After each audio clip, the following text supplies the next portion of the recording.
오늘 우리가 이사야 41장 8절 말씀부터 이렇게 읽었는데요.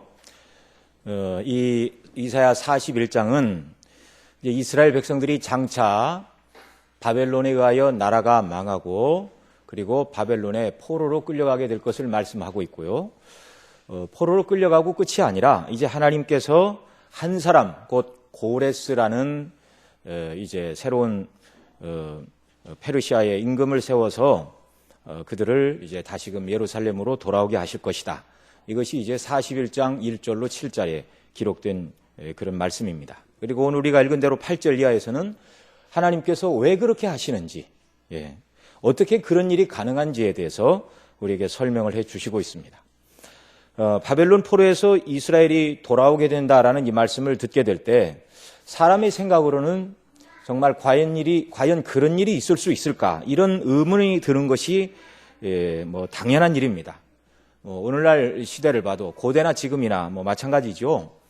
한 기업이 망했다가 다시 회복을 한다거나 또는 완전하게 패망하여 주권이 없어진 나라가 다시 강섭게 된다거나 이런 일들은 거의 찾아보기가 어려운 것이 고대나 지금이나 마찬가지입니다. 이제 기업을 예로 들면 2007년도까지 세계 핸드폰 시장의 절대 강자는 핀란드 기업인 노키아였습니다. 아마 세계 핸드폰 시장의 70%를 이제 점유율을 가지고 있었다. 그렇게 이제 전해지고 있는데요. 그런데 이제 2007년도를 기점으로 애플의 아이폰이 나오기 시작을 합니다. 그런데 이 시대 변화에 둔감을 해서 이 노키아의 CEO가 핸드폰의 표준은 노키아다 이렇게 얘기를 하고 바꾸지를 않았습니다. 그러다가 2013년에 핸드폰 사업을 MS 마이크로소프트사에 넘겨주었는데 한때는 시가총액이 120조나 되는 거대한 IT 공룡 기업이었는데 이 핸드폰을 MS에 매각할 때는 이제 7조 원 정도로 넘겼다 그렇게 얘기를 합니다. 그리고 지금 이제 미국에서 MS에서 생산하는 핸드폰에는 망한 회사인 노키아의 이름과 로고를 사용하지 않기로 했다. 이렇게 전해지고 있습니다. 이건 현대일이지만 고대에는 더욱더 그렇죠. 바벨론의 포로가 된 이스라엘이 자기들의 힘으로 독립을 이루고 고토로 다시 돌아온다는 것은 사람의 생각으로는 불가능한 일이었고 만일 하나님의 말씀이 아니고 어떤 사람이 그런 얘기를 했다면 참 몽상가다 환상가다 참 꿈도 야무지다 별소리를 다 들었을 것입니다. 자, 여러분 생각에는 나라가 망하지 않도록 성을 잘 방비하여 나라가 망하지 않도록 나라를 지키는 게 쉽겠습니까? 아니면 전쟁에 패망하여 나라가 망하고 백성들이 포로로 뿔뿔이 다 끌려간 그런 나라가 다시 회복하여 나라를 세우게 된다. 그리고 이전의 영광을 누리게 된다. 누가 이렇게 얘기를 한다면 전자가 쉽겠습니까? 후자가 쉽겠습니까? 말할 필요도 없이 전자이죠. 성 안에서 적을 맞아 싸우는 것은요 상당히 쉽습니다. 그 성을 공격하여 빼앗는 것보다 성 안에서 쳐들어오는 적을 막아내는 것은 10배는 쉬운 일이죠. 10배는 쉬운 일이죠. 잘 쌓여진 천의 요새는요 한 명이 지켜도 10명이 그 성을 정복할 수가 없는 것입니다. 그러나 망해버린 민족, 패망한 나라 백성들이 자기들을 망하게 한 그 나라를 무너뜨리고 다시 회복하여 고향 땅으로 다시 돌아온다. 이건 사람 세계에서는 불가능한 일입니다. 그런데 하나님께서는 이 일을 이루시겠다. 하나님께서 이미 그런 일을 한번 이루셨죠. 바로 애굽에서 이스라엘 백성들을 이끌어내실 때 이스라엘 백성들이 그들이 독립을 해야겠다고 우리나라 광복군들은 우리도 우리가 일본 치하에서 광복을 얻었지만 여러분 알다시피 광복군이 싸워서 독립을 얻은 것이 아니죠. 세계 전쟁 가운데 큰 나라 속에서 미국이 2차 세계대전에 개입을 하는 바람에 이제 우리나라도 광복을 얻었는데 그나마 애굽에 끌려가 있던 이스라엘 백성들은요 모세만 어떻게 하면 그 백성을 좀 이끌어 나올 수 있을까 이런 생각을 했지 백성들은 아무도 그런 생각하지 않았습니다. 모세가 가서 하나님께서 이제 우리가 나갈 때가 됐다고 그럽니다. 그때는 좋아했는데 바로가 반대하여 벽돌 만들 때 집을 주지 않자 모세를 향하여 원망을 하고 말도 못했습니다. 이스라엘 백성들이 뭐 군사 훈련을 한 적도 없고요. 조직적으로 어떤 연락을 한 것도 없고, 그러나 전능하신 하나님의 능력으로 애굽의 10가지 재앙을 하나님이 내리시고 바로의 항복을 받으시고 그 백성을 그대로 이렇게 하나님께서 이끌고 나오셨죠. 이제 이 백성이, 지금 이 말씀이 주어질 때는 바벨론에 의하여 나라가 망하기 전입니다. 고레스라는 사람이 이제 150년 후에나 나타날 사람인데요. 이제 하나님께서 바벨론의 포로로 끌려간 그 백성들을 다시 이끌어 오시는데, 애굽에서는 하나님의 전능하신 능력으로 그렇게 이끌어내셨지만 바벨론의 포로된 백성들을 이끌어내실 때는 그 방식이 아닌 고레스를 통하여 광복을 주시겠다, 고향 땅에 다시 돌아오는 은혜를 주시겠다, 이걸 약속하시고 있습니다. 이것이 말씀드린 대로 이 이사야 41장, 그 다음 40장, 41장 앞부분에 그런 내용들입니다. 그리고 오늘 우리가 읽은 대로 8절 이하에서 하나님께서 왜 그런 일을 행하시는가, 왜 그 백성들을 붙드시고 은혜로 보호하시고 반드시 포로된 땅에서 돌아오게 하실 뿐만 아니라 다시 그 백성을 사랑하시고 은혜를 베푸신다, 그 이유가 무엇인가를 말씀해 주고 계십니다. 오늘 우리가 8절 이하의 말씀을 살펴보면서 하나님께서 왜 그런 은혜를 베푸신다고, 또 어떻게 그런 은혜를 베푸시는지 말씀을 통해 상고하며 본문을 통해 주시는 은혜를 받기를 원합니다. 자, 우리 8절 말씀 같이 한번 다시 더 읽습니다. 시작. 그러나 나의 종 너 이스라엘아, 나의 택한 야곱아, 나의 벗 아브라함의 자손아. 하나님께서 그 백성을 부르실 때 여기 세 가지로 부르고 계십니다. 첫째는 나의 종 너 이스라엘, 두 번째는 나의 택한 야곱, 세 번째는 나의 벗 아브라함의 자손아, 이렇게 부르고 계십니다. 먼저 나의 종 너 이스라엘이라 이렇게라고 부르시는데요. 하나님께서 이스라엘 백성들을 종 곧 일꾼으로 택하셨고 삼으셨습니다. 하나님께서 왕이시고, 그리고 왕이신 그 하나님께서 정말 이스라엘 백성뿐만 아니라 온 열국을 다스리는 만왕의 왕이시죠.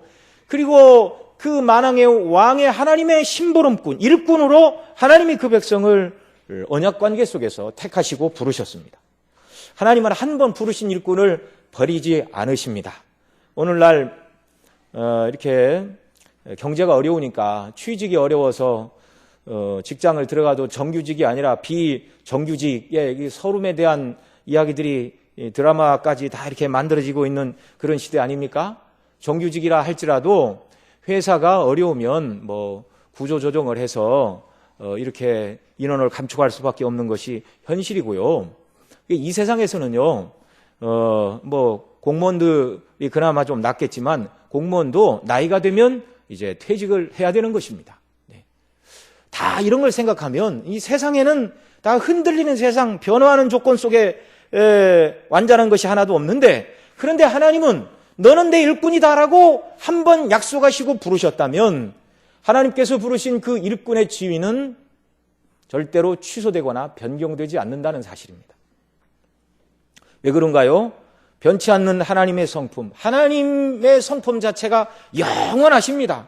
그래서 하나님의 계획도 영원하고, 한 번 세우신 그 일꾼을 통하여 어떤 일을 계획하시겠다, 하나님께서 한 번 세우신 그 일은요, 중간에 변하는 법이 없습니다.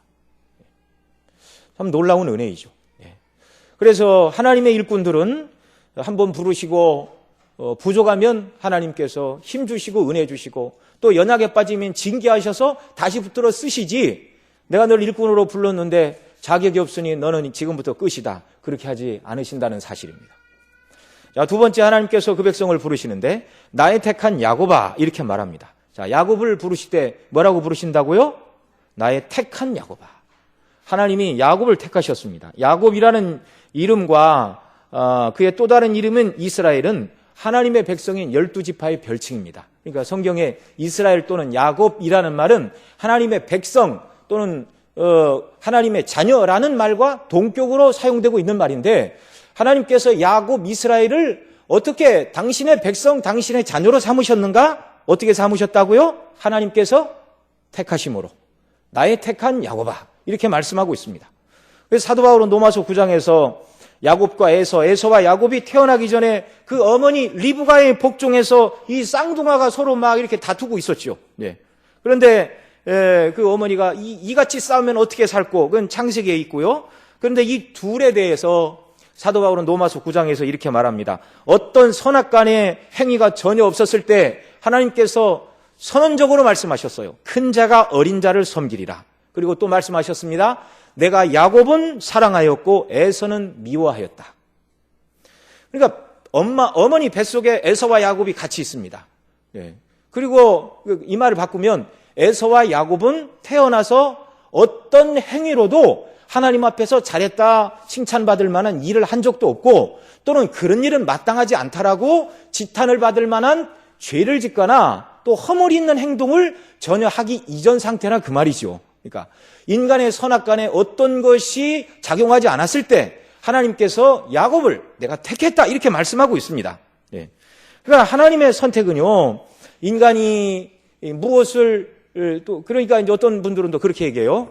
아마도 하나님께서 에서와 야곱이 태어나기 전에 야곱을 택하셨지만 아마도 하나님께서 야곱이 하나님을 잘 섬기고 에서는 그렇지 않을 것을 미리 내다보고 택하신 것이 아닌가, 이렇게 이제 말하는 것이 소위 알미니안에서 말하는 예정론이 되겠습니다.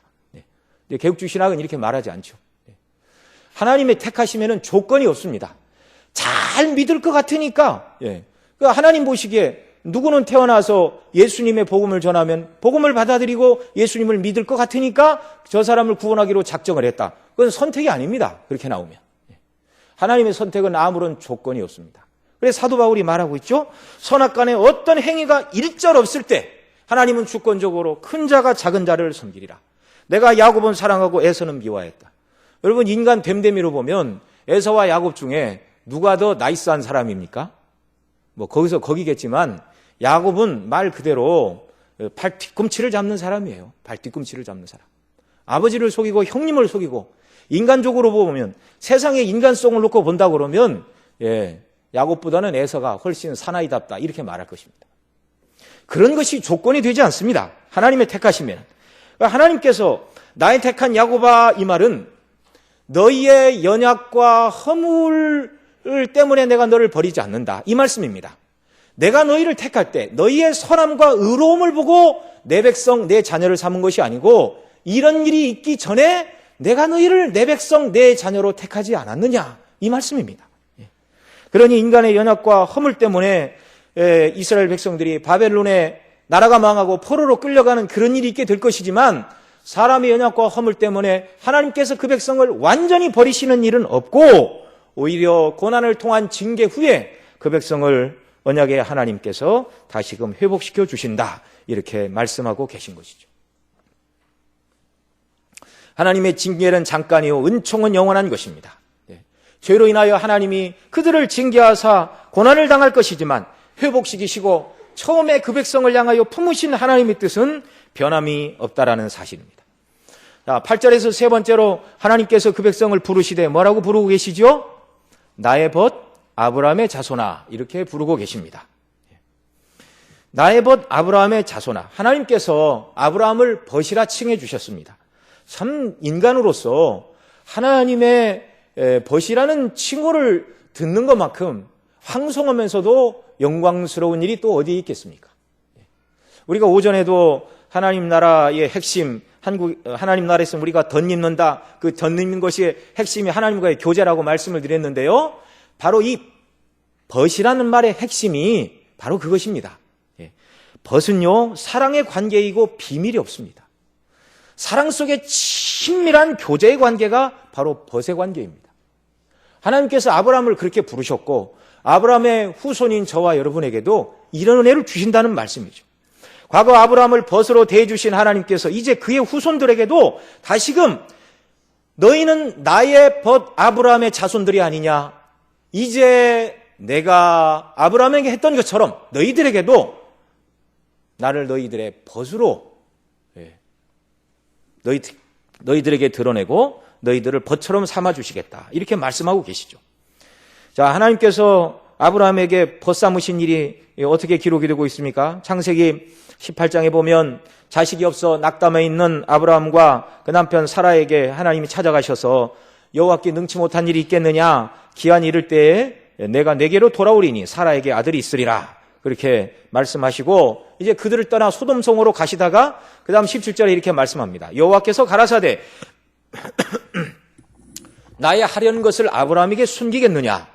자, 벗은 뭐가 없다고요? 비밀이 없는 사이라고요. 그러니까 하나님께서 소돔에서 무엇인가를 행하러 지금 가시는데 이걸 아브라함에게는 숨길 수가 없으셨어요.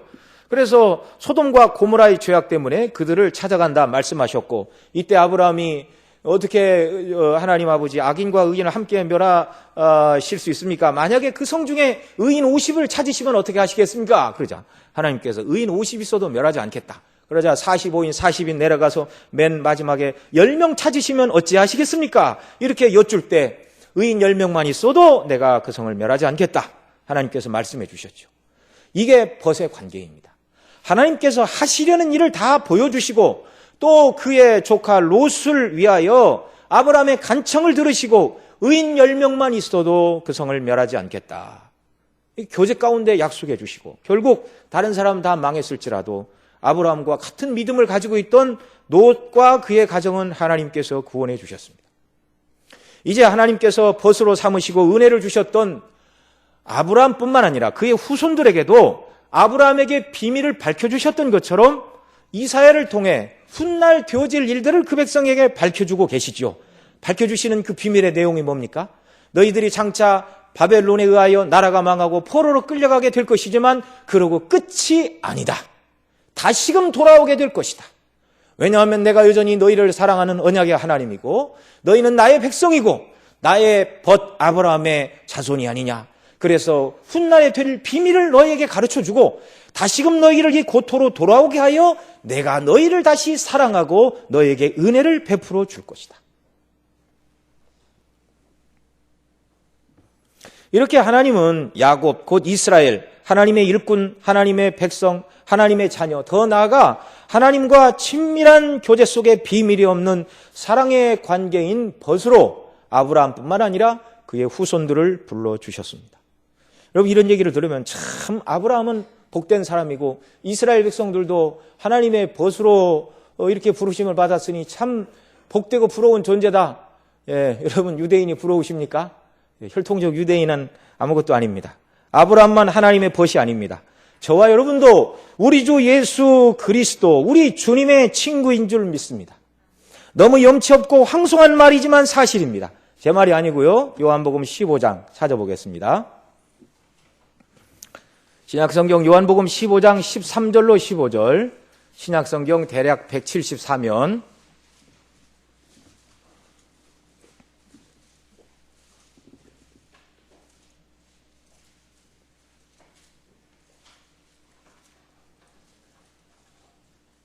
요한복음 15장 13절로 15절 말씀 같이 읽습니다. 시작. 사람이 친구를 위하여 자기 목숨을 버리면 이에서 더 큰 사랑이 없나니 너희가 나의 명하는 대로 행하면 곧 나의 친구라. 이제부터는 너희를 종이라 하지 아니하리니 종은 주인이 하는 것을 알지 못함이니라. 너희를 친구라 하였노니 내가 내 아버지께 들은 것을 다 너희에게 알게 하였음이니라. 아멘.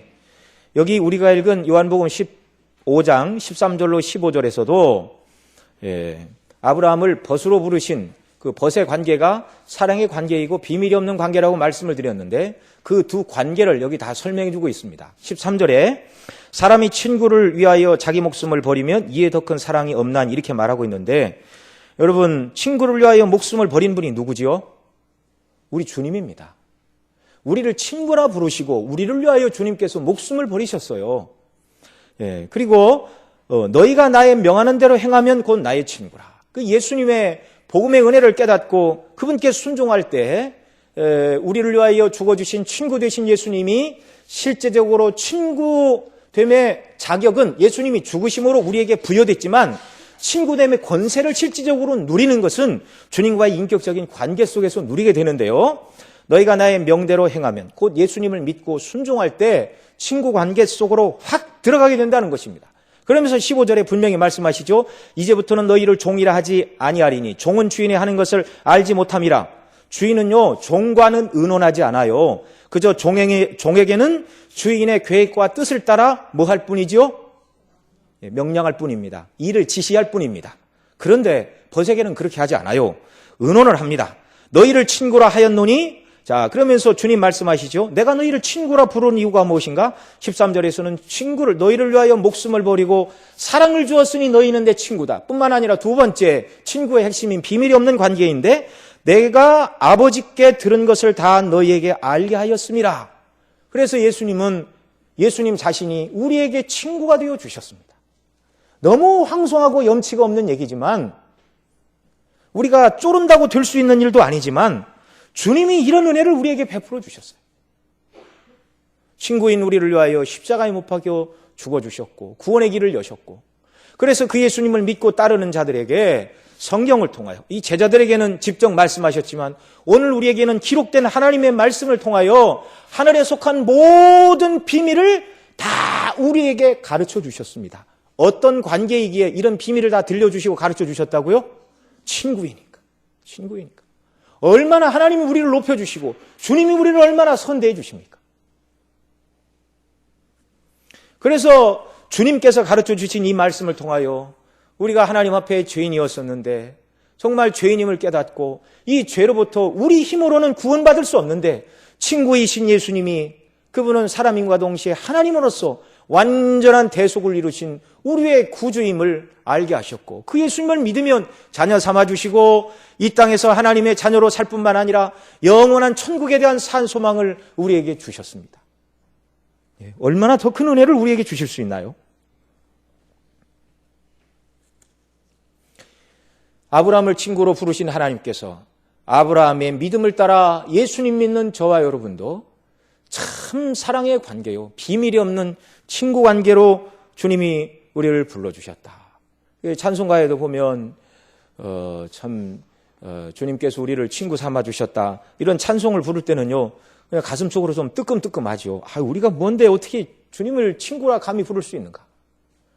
주님이 베풀어 주신 축복입니다. 감사함으로 친구 되신 주님, 정말 주님은 비밀이 없이 우리에게 모든 것을 다 드러내셨는데 그 주님 앞에 날마다 나아가 정말 죄를 회개하고 주님과 함께 거함으로 친밀한 교제를 누리는, 주님의 친구됨의 영광을 누리는 귀한 역사가 저와 여러분 모두에게 넘쳐나기를 바랍니다. 하나님의 택하심에는 후회가 없습니다. 민수기 23장 19절에 하나님은 사람이 아니시니 거짓말을 하시지 않으시고 인생이 아니시니 후회가 없으시도다. 어찌 그 말씀하신 바를 행하지 않으시며 하신 말씀을 실행하지 않으시랴. 하나님의 계획은 영원하고 영원한 계획에 따라 하나님께서 그 백성을 사랑하시고 대우하십니다. 자, 인간의 연약에도 불구하고 하나님께서 택하시고 아브라함과 하나님의 언약을 맺으셨는데, 이것도 하나님이 아브라함을 찾아가 일방적으로 맺으신 언약입니다.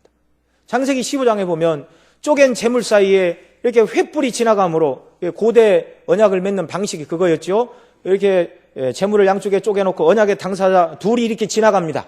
그래서 이 맹약한 대로 이 언약을 어기면 쪼개진 재물처럼 죽게 될 것이다. 그게 이제 언약의 핵심 내용들입니다. 그런데 이 쪼갠 고개 사이로 횃불로 임하신 하나님께서만 혼자 지나가십니다. 만약에 하나님의 언약을 어긴다 할지라도 인간을 죽여 지옥에 보내지 않으시고 인간이 지은 모든 죄짐을 횃불 사이로 지나가신 하나님께서 인간의 죄를 감당하실 것을 말씀해 주고 있죠. 그것이 십자가의 구속입니다. 일방적인 언약 관계 속에서 우리에게 찾아오셔서 하나님의 백성의 자리, 하나님의 자녀의 자리, 더군다나 하나님의 영광을 위하여 일할 수 있는 일꾼의 자리 뿐만 아니라 생명의 하나님과 교통하는 벗된 친구의 자리로 저와 여러분을 불러주셨다는 것입니다. 하나님의 영원하심 때문에, 하나님의 영원하신 사랑 때문에 결코 이것은 취소되지 않는다는 사실입니다. 우리의 연약과 허물에도 불구하고 그리스도 안에서 영원전에 구원하시기로 작정하신 그 하나님의 구원의 계획 속에 저와 여러분이 들어있고, 그래서 때로는 연약하고 때로는 넘어지지만 하나님께서 우리를 붙들어 주시고 죄 가운데서 징계를 통하여 정결케 하시지만 결국 하나님 나라의 영광이 이르도록 저와 여러분을 은혜 가운데 인도해 주신다는 말이죠. 이 영광의 하나님께 날마다 감사하며 찬미를 돌려드리는 귀한 역사가 있기를 바랍니다. 우리 9절 말씀 본문으로 다시 돌아와서 이사야 41장 9절 또 같이 읽습니다. 내가 땅끝에서부터 너를 붙들며 땅 모퉁이에서부터 너를 부르고 내게 이르기를 너는 나의 종이라 내가 너를 택하여 실어버리지 아니하였다 하였노라. 아멘. 자, 땅 끝에서 너를 붙들고 땅 모퉁이에서 너를 불렀다 이렇게 말씀하시죠. 실어버리지 아니한다. 여기 땅 끝과 땅 모퉁이는 과거로 얘기하면 포로 생활하던 애굽이었고 또 이 말씀이 주어지던 시대를 기준으로 앞날을 얘기한다면 앞으로 끌려갈 바벨론의 포로 생활을 여기 하나님께서 말씀하시는 것입니다. 땅 끝에서 너를 붙들고 땅 모퉁이에서 너를 부른다. 과거 애굽에서 너희를 불러내신 하나님을 기억하라는 말이죠. 이제 또 다른 땅 모퉁이인 바벨론 땅에 너희가 포로로 끌려간다 할지라도 거기서도 너희들을 붙들고 다시 부르고 이 땅으로 돌아오게 하는 회복의 은혜를 주실 것이란 말이죠. 여기 땅끝, 땅 모퉁이 이렇게 표현하고 있는데요. 애굽은 여러분이 지도를 보시면 아시겠지만 팔레스타인 서쪽에 지중해가 있죠. 그 다음에 그 지중해 이렇게 남단에 이제 애굽이 있습니다. 그러니까 예루살렘을 기준으로 얘기한다면 과거 종살이했던 애굽은 남서쪽에 있는 것이고요. 그리고 이제 바벨론은 그 예루살렘을 기준으로 하면 북동쪽에 있습니다. 유프라테스 티그리스 강이 위쪽에 있는데요. 티그리스 강을 중심으로는 아수르가 세력을 잡았고 그 후에 아수르를 무너뜨리고 그 아래 유프라테스 강 언저리에 이제 바벨론이 발흥을 하는데 그러니까 예루살렘을 기준으로 하나는 남서쪽, 하나는 북동쪽에 있습니다. 그러니까 당시 유대인들 기준으로는 땅끝이에요. 땅끝 어디에 있든지 하나님께서 내가 너를 붙들고 내가 너를 부를 것이다. 그리고 이 땅으로 다시 돌아오게 할 것이다.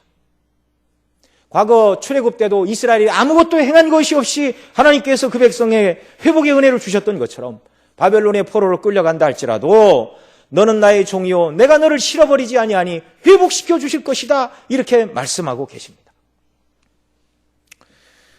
자, 여기 이 9절 하반절에 너는 나의 종이라 내가 너를 실어버리지 아니하였다. 왜 하나님은 죄인이 되어 포로로 끌려간 자들을 싫어하시고 그래서 버려도 되는데 왜 실어버리지 않는다 이렇게 말씀하시죠.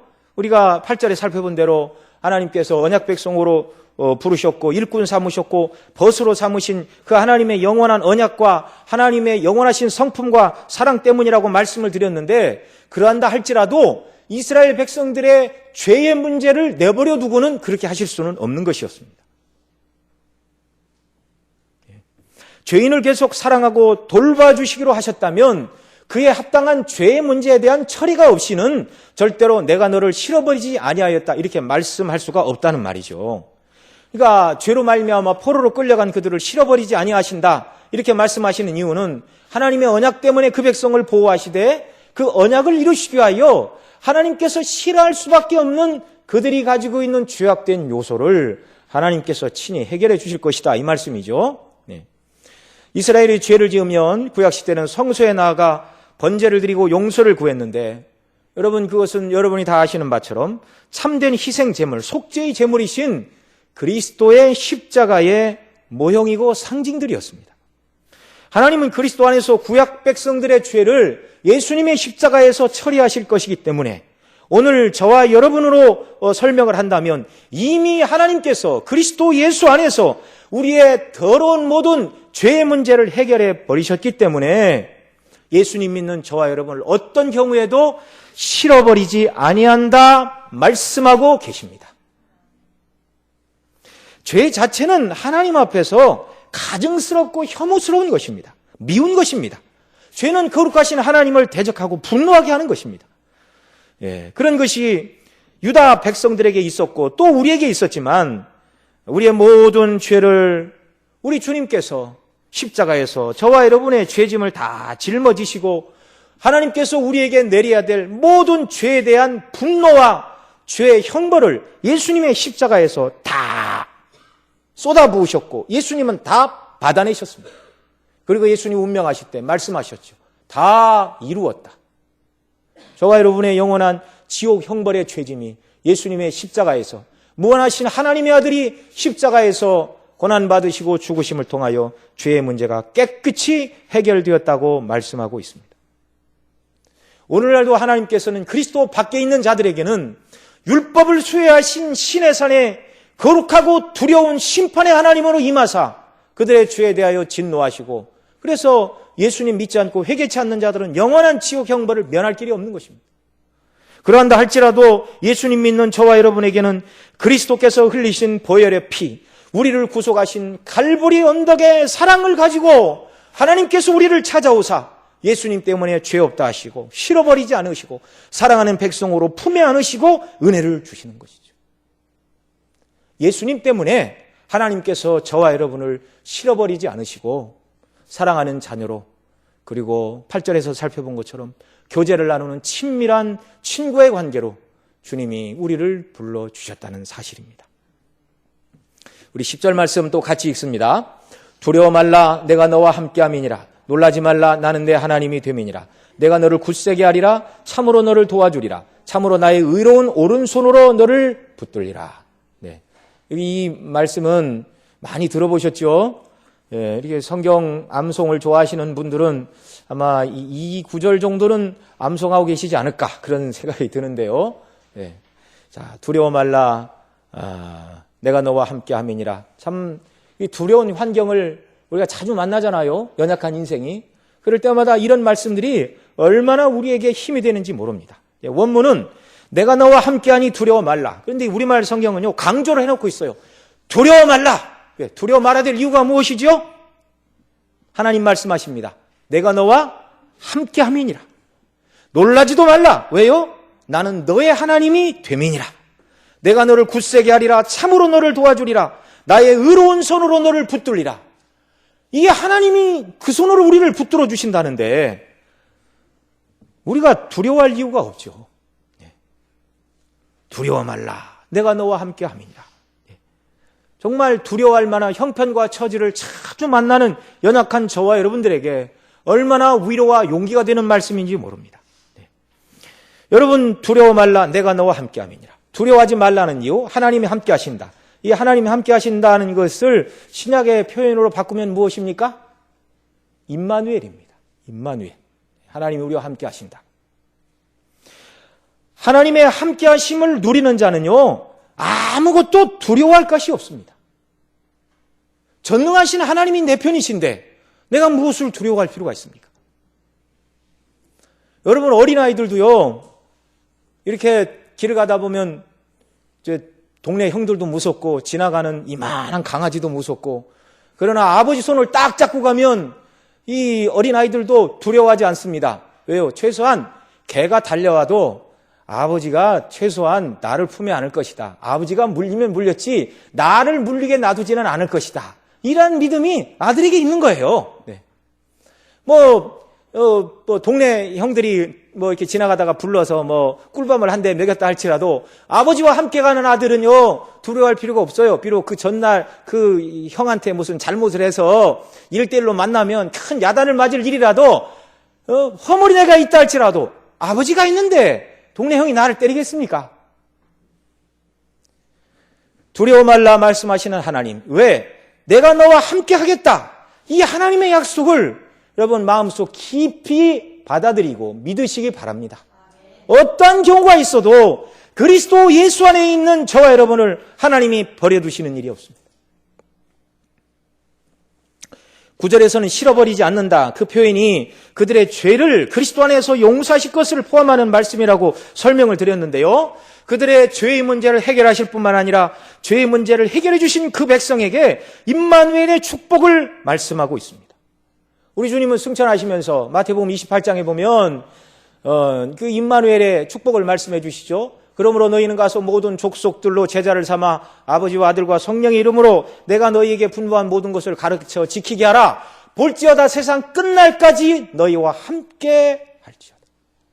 세상 끝날까지 우리 주님은 함께 하신다고 약속해 주셨는데 누구에게 함께 하신다 약속하셨냐면 복음을 전하는 교회, 제자 삼는 교회, 하나님의 말씀과 뜻대로 순종하는 교회와 성도에게 이 약속의 말씀을 주셨습니다. 그러니 저와 여러분이 비록 연약하고 허물지다 할지라도 하나님이 기뻐하시는 일을 믿음으로 감당하는 동안에는요, 전능하신 하나님의 손길이 나와 함께하고 임마누엘로 함께 하신다는 주님의 약속이, 여러분, 천지는 변하지만 하나님의 약속은 변하는 법이 없습니다. 그러니 우리가 연약하고 환경은 그렇게 보이지 않는다 할지라도 내가 하나님의 약속의 말씀대로 순종하며 살아갈 때는 무엇을 확신할 수 있다고요? 임마누엘로 주님이 지금도 나와 함께 하시고 나를 도우신다는 것을 확신할 수 있다는 사실입니다. 이런 놀라운 심령의 역사가 우리에게 넘쳐나기를 바랍니다. 자, 그러나 실제적으로 이 임마누엘의 역사는요, 성령님의 교통 가운데서 우리에게 주어지는 것입니다.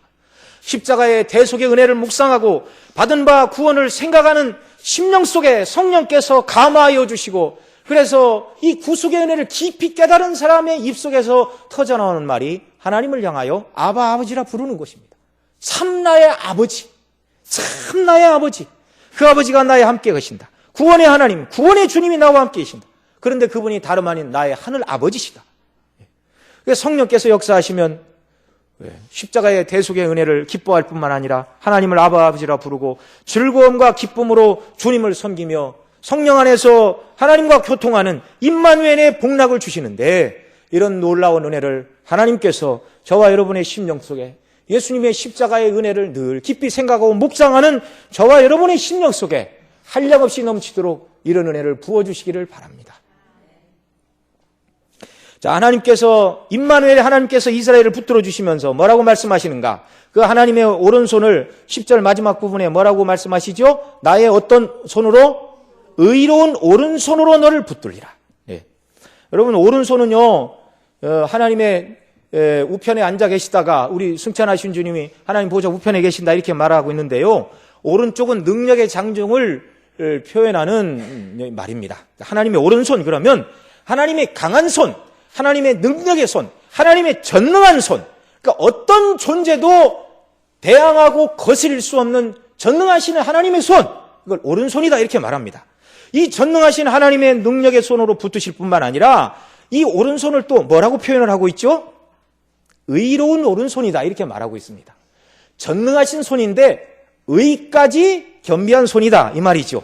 예. 다른 말로 얘기해서 하나님이 전능하시기만 하시고 만약에 의를 갖추지 못하셨다 그러면 누가 하나님 앞에 나아가 의의 문제가, 하나님 다른 것은 모르는데 의의 문제에 이스라엘 백성들을 하나님께서 그 능력의 손으로 이스라엘 백성을 붙드시면 하나님의 의의 문제가 생깁니다. 누가 이렇게 논리적으로 하나님이 항변할 수 없도록 이의를 제기한다면 능력의 손으로 하나님께서 우리를 붙드실 수가 없어요. 누가 이의를 제기해서가 아니라 하나님 자체가 의로우신 분이기 때문에 그렇다는 말입니다. 능력의 손인 뿐만 아니라 하나님의 손은 의로운 손인데요, 거룩과 정의에 있어서도 하나님께서 이스라엘을 도우심에 있어서 어느 누구도 왜 불의한 저 백성을 하나님이 특별히 생각하시고 사랑하시고 능력의 오른손으로 그 백성을 붙드십니까? 이렇게 항변할 수 없다는 거예요. 왜요? 하나님이 행하시는 일은 다 의로우신 일. 말씀드렸듯이 8절에서 말씀드렸듯이 그 백성을 실어버리지 아니하시는 이유, 9절에서 말씀했듯이 그들의 죄의 문제를 하나님께서 친히 해결하실 것이기 때문에 사람 눈으로 볼 때는 불의해 보이는 백성들이지만 하나님의 의로 그 백성을 붙드신다 이 말씀입니다. 어느 누구도 하나님이 행하시는 일에 대하여 의롭지 못하다 말할 수 있는 자가 없고 전능하신 하나님의 능력의 손에서 우리를 해할 자도 없는 것입니다. 자, 그러므로 말미암아 이제 이스라엘 대적들에게는 어떤 일들이 일어나는가? 11절 12절 우리 같이 읽습니다. 보라, 내게 노하던 자들이 수치와 수욕을 당할 것이요 너와 다투는 자들이 아무도 아닌 것 같이 될 것이며 멸망할 것이라. 내가 찾아도 너와 싸우던 자들을 만나지 못할 것이요 너를 치던 자들은 아무것도 아닌 것 같이 허무한 것 같이 되리라. 아멘. 이게 허무한 것 같이 되리라, 그 말은 아무것도 아닌 것. 바닷가에 그 파도가 엄청 치죠. 물보라가 엄청 일어나서 물방울이 굉장하지만 잠시만 지나면 그 물방울은 다 포말은 꺼져버리고 맙니다. 이게 허무하다는 말이 그런 말입니다. 뭔가 굉장해 보이지만, 지금 당장에는 굉장해 보이지만 아무것도 아닌 것으로 돌아가리라. 이스라엘의 대적자들. 왜? 하나님께서 의로운 오른손으로 그 백성을 붙들어 주시니 그러하다는 말씀입니다. 13절 말씀 같이 읽습니다. 이는 나 여호와 너의 하나님이 내 오른손을 붙들고 내게 이르기를 두려워 말라 내가 너를 도우리라 할 것임이니라. 하나님께서 우리의 오른손을 붙들고 전능하신 의로운 오른손으로 우리를 붙들고 두려워 말라, 그리고 신이 우리를 도우시고 은혜를 주시기 때문에 그렇습니다. 우리 14절 말씀도 같이 읽습니다. 지렁이 같은 너 야곱아 너희 이스라엘 사람들아 두려워 말라 나 여호와가 말하노니 내가 너를 도울 것이라 내 구속자는 이스라엘의 거룩한 자니라. 아멘. 자, 하나님께서 내가 너를 도우리라 하시면서 그 이스라엘을 지금 이 14절에서는 무엇이라고 표현을 하고 있냐면 너 지렁이 같은 야곱아라고 부르고 계십니다. 자, 그들이 바벨론의 포로로 끌려가게 된다면 그들의 신세가 지렁이와 다를 바가 무엇인가요? 예. 우리 속담에 그런 말이 있죠. 지렁이도 밟으면 어떻게 한다고요? 꿈틀한다. 말 그대로 지렁이는요, 할 수 있는 일이 꿈틀거리는 일밖에 없어요. 누가 짓밟으면 할 수 있는 일이라고는 죽었으면 꿈틀도 못하고 살아있으면 겨우 할 수 있는 일이 나 아직 죽지 않았다 하고 하는 일이 겨우 꿈틀거리는 일입니다. 이것이 전부입니다. 포로로 끌려간 바벨론 땅에서 여러분 그들이 할 수 있는 일이 포로에서의 해방, 예루살렘으로의 귀환, 이건 꿈도 꿀 수 없는 일입니다. 무능하고 짓밟힌 존재, 아무것도 아니라는 것. 그러니까 다른 말로 바꾸면 너희 힘으로는 꿈도 꿀 수 없는 일이다. 너희는 지렁이 같은 존재이다. 그러나 그 지렁이 같은 자라도 하나님이 오른손으로 붙들어 주시니 포로에서 돌아오고 성전을 다시금 짓고 하나님께 예배를 회복하고 결국 그 줄기로부터 메시아가 오시고 하나님 나라가 이루어지는 놀라운 은혜를 하나님이 부어주시지 않았습니까? 포로된 야곱, 자신을 구원할 수 없는 무능한 이스라엘을 표현하는 말이 여기 오늘 읽은 14절에서는 지렁이 같다는 표현인데요. 이 말씀 외에 이 포로로 끌려간 무능한 이스라엘을 상징하는 다른 표현이 나옵니다. 우리 에스겔 37장 보겠습니다. 성경 조금 뒤로 가서요. 구약성경 대략 1209면 또는 1210면 보겠습니다. 에스겔 37장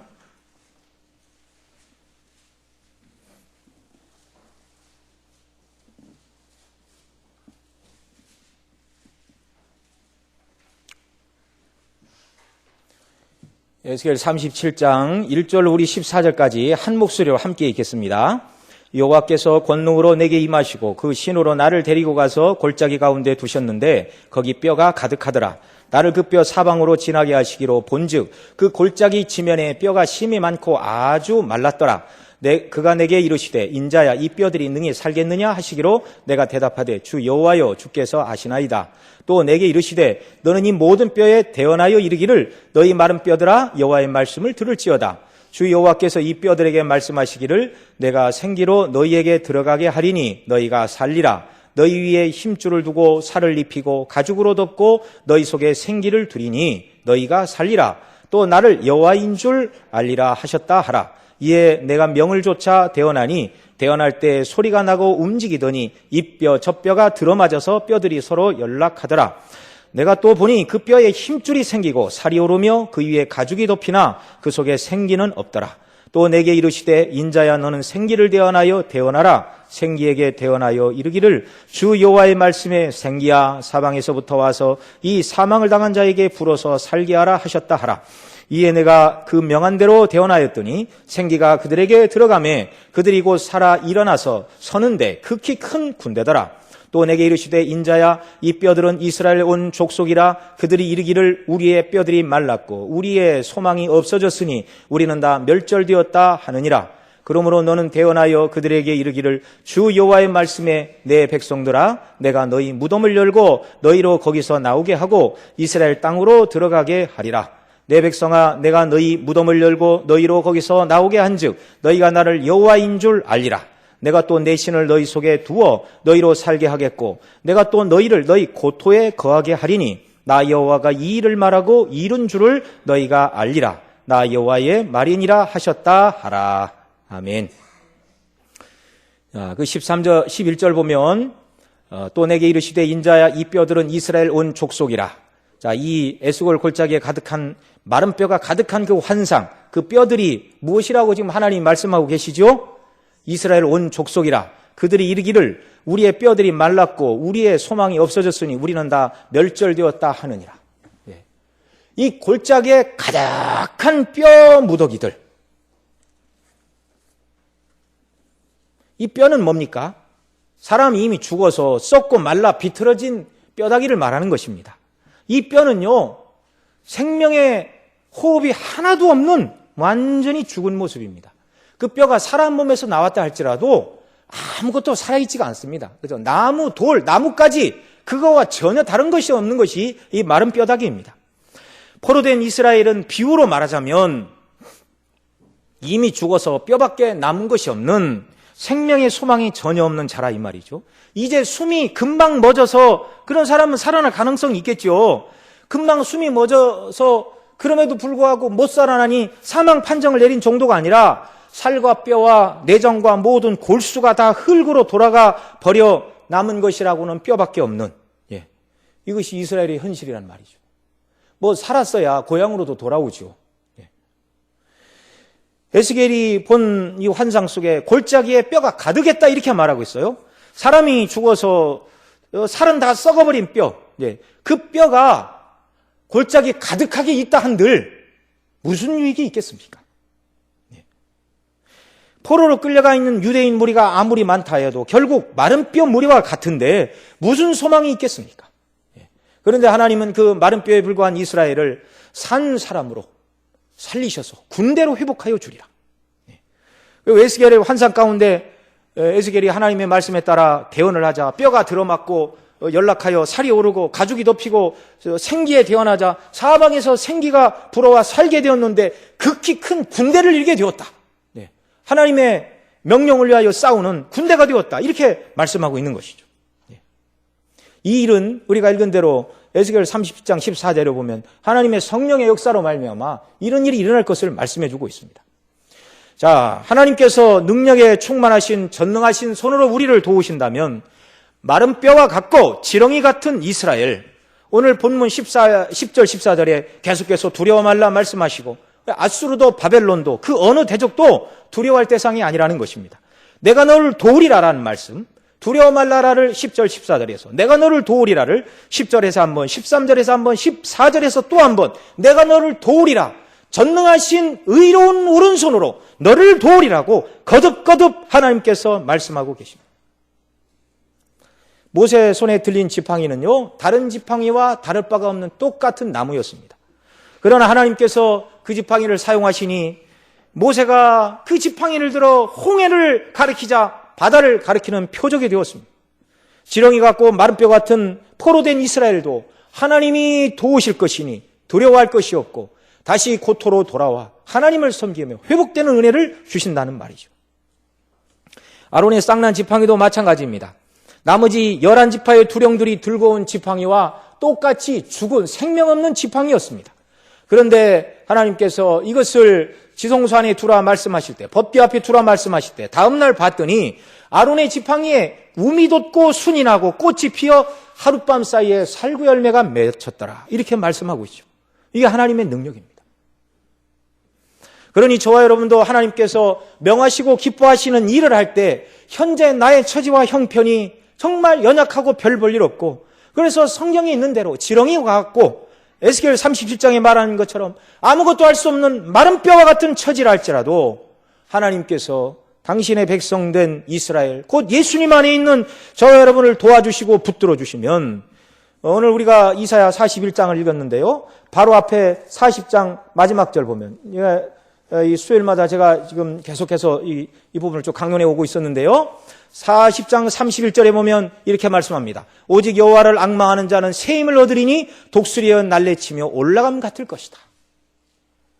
지렁이 같고 마른 뼈 같은 자들도 하나님이 도와주시고 함께 하시면 독수리와 같이 창공을 나는 위대한 일을 감당하는 자들로 하나님이 세워주신다는 사실입니다. 여러분, 지금 우리가 지렁이 같고 마른 뼈 같다고 드리는 말씀에 오해가 없으시기를 바랍니다. 나는 지렁이 아닌데, 나는 마른 뼈 아닌데, 내가 공부도 할 만큼 하고 내가 하는 일도 남들보다 못지 않은데 왜 저렇게 목사님 기분 나쁘게 지렁이라고 그러고 마른 뼈라고 그러는가? 예, 좀 심기가 불편하셨다면 용서하시고요. 우리의 육신적인 처지를 말씀드리는 것이 아닙니다. 우리가 세상적으로 남보다 못하고 무능하고 시대에 뒤떨어지고 유행을 모르는 패배자들이라는 말이 아니고요.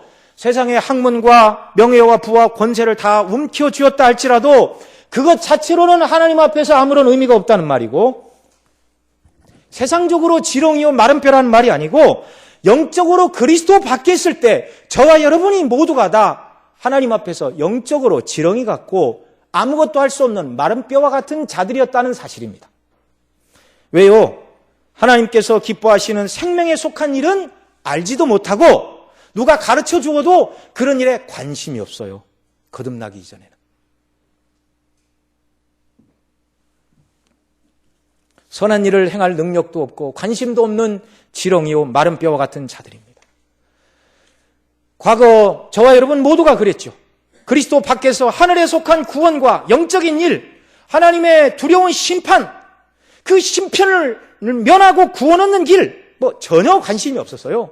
그저 예수님 믿기 전에 오직 관심은 어떻게 해서 남들과의 경쟁에서 뒤처지지 않고 세상에서 먹고 마시는 일에 남들보다 더 승리할 수 있는가? 남보다 어떻게 세상을 더 많이 갖고 누리고 더 많이 취하고 사람들에게 저 사람 성공했네, 이런 소리를 듣는 것이 그리스도 밖에 있었던 저와 여러분의 목표가 아니었습니까? 만약에 예수님 안에 있는 저와 여러분의 목표가 여전히 예수님 믿기 전, 이 시대에 예수님 믿지 않는 사람들의 삶의 목표와 똑같다면 이건 참 재난입니다. 만약에 그렇다면 그게 영적인 지렁이고 마른 뼈와 조금도 다를 바가 없는 것이죠.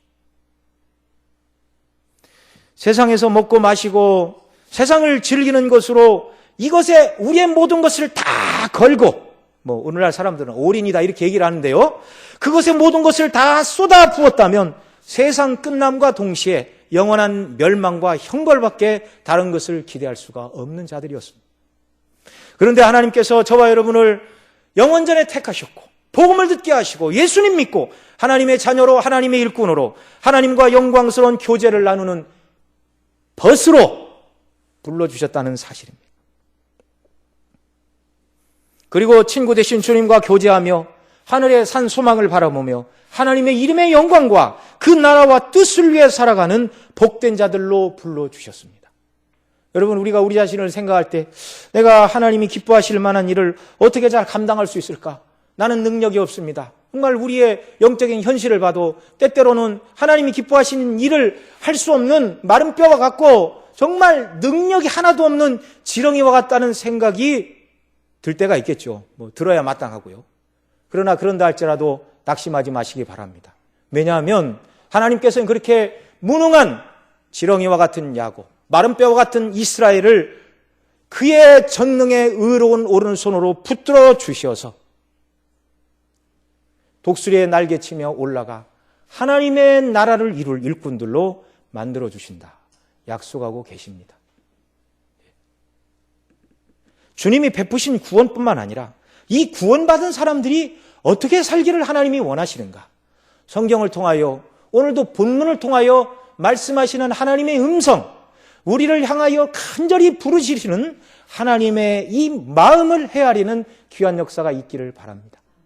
그리고 엄청나게 큰 일은 아니라 할지라도 하나님 아버지, 제가 지렁이와 같고 마른 뼈와 같지만 그러나 하나님께서 의로운 손으로 저를 붙들어 주시고 예수님의 십자가의 후속의 은혜를 묵상할 때 성령으로 함께 하시고 능력 주시면 주님과 교제하는 은혜를 주시고 그 교제하는 은혜 속에 뭔가 하나님을 위하여 일할 수 있는 자들로 만들어 주신다고 말씀하셨는데 그 일이 무엇인가 저에게 비전을 보여주시고 그 일을 이루는 역사를 일으켜 주옵소서. 그 일이 큰 일이 아닐 수도 있습니다. 몸이 연약한 분들은요, 주님의 몸된 교회와 주의 종들을 위하여 기도하는 일이 큰 일인 줄로 믿습니다. 어느 때인가 목사님께서 말씀하셨죠. 하나님을 사랑하고 존중 여기는 분들은 누구를 존중 여긴다고요? 주님의 몸된 교회를 존중 여기고 주님의 종들을 귀하게 여깁니다. 왜냐하면 주의 종들이 다른 사람보다 인물이 더 잘나고 공부를 많이 해서가 아니라 하나님의 종이라는 이유 때문에 하나님의 종들을 위해 기도하고 존중히 여기고 위해서 기도하는 것이죠. 이런 역사가 우리에게 있기를 바랍니다. 주님의 몸된 교회를 복되게 섬기는 역사가 있기를 바랍니다.